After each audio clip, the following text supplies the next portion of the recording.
Hi to all. Welcome to day 5 of pharmacovigilance in Sidhu Speaks channel. మరి ఈ రోజు what is expected adverse event and what is unexpected adverse event అని తెలుసుకుందాం. Expected adverse event పేరులోనే ఉంది, already తెలుసు. లేదా మనం ఒక మెడిసిన్ ని తీసుకుంటే ఈ అడ్వర్స్ ఈవెంట్ రావచ్చు. Expected adverse event is an event that is consistent with the information listed in the reference safety information of the drug.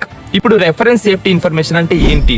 ఒక డ్రగ్ గురించి అఫీషియల్ గా అప్రూవ్ చేసిన సేఫ్టీ డాక్యుమెంట్స్ ని రెఫరెన్స్ సేఫ్టీ ఇన్ఫర్మేషన్ అంటారు. ఇప్పుడు ఈ reference safety information లో ఉండే డాక్యుమెంట్స్ ఏంటి అంటే ప్యాకేజ్ ఇన్సర్ట్ అంటే మెడిసిన్ బాక్స్ లో ఉండే లీఫ్లెట్ అన్నమాట. SMPC డాక్టర్ కోసం ఒక detail drug information. Investigation brochure అంటే క్లినికల్ ట్రయల్స్ లో ఉపయోగించే ఒక important document. Company core data sheet, దీన్నే కంపెనీ మాస్టర్ సేఫ్టీ డాక్యుమెంట్ అని కూడా అంటారు. ఇప్పుడు ఏదైనా ఒక అడ్వర్స్ ఈవెంట్ ఆల్రెడీ ఈ డాక్యుమెంట్స్ లో లిస్టెడ్ అయి ఉంటే దాన్ని ఎక్స్పెక్టెడ్ అడ్వర్స్ ఈవెంట్ అంటారు. ఇఫ్ మనకు వచ్చిన అడ్వర్స్ ఈవెంట్ ఈ డాక్యుమెంట్స్ లో ఎక్కడ కూడా లిస్టెడ్ కాలేదు అంటే దాన్ని అన్ఎక్స్పెక్టెడ్ అడ్వర్స్ ఈవెంట్ అంటారు. ఒక చిన్న ఎగ్జాంపుల్ ఏంటంటే పారాసిటమాల్ తీసుకున్నప్పుడు నాసియా వస్తుందని మనకు తెలుసు. సో నాసియా అనేది ఎక్స్పెక్టెడ్ అడ్వర్స్ ఈవెంట్.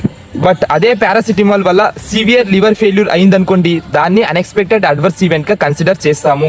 ఇది ఎందుకు ఇంపార్టెంట్ అంటే మనకు వచ్చిన adverse event if it is serious and unexpected అయితే రెగ్యులేటరీ అథారిటీకి ఇమ్మీడియట్ గా రిపోర్ట్ చేయాలి. ఈ వీడియోను ప్రతి ఒక్క ఫార్మసీ ఫ్రెండ్ కి షేర్ చేయండి. వచ్చే వీడియోలో మళ్ళీ మాట్లాడుకుందాం. అంతవరకు